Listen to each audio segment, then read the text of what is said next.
Herkese selam dostlar. Bugün sizlerle birlikte mega kumbar atacağız dostlar. Mega kumbar atacağız. Gelin çok uzatmadan 3, 2, 1 bastım.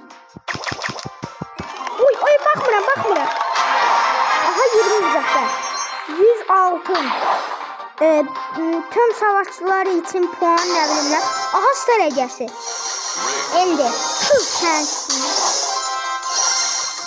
Bu sensin. Aha. Hadi gene efsanevi.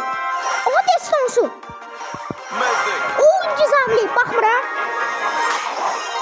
Oo 200 kredi. Süper elde. Ender. Ender. Ne olar bir gene bir efsanevi zat çıksın he. Şansıma tükürüm. Aley.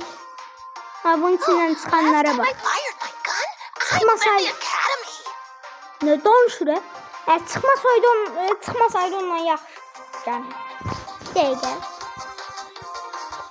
Valla buna bak atacıyor. Şeyyon. Neyse. Sağ olun, öpürəm.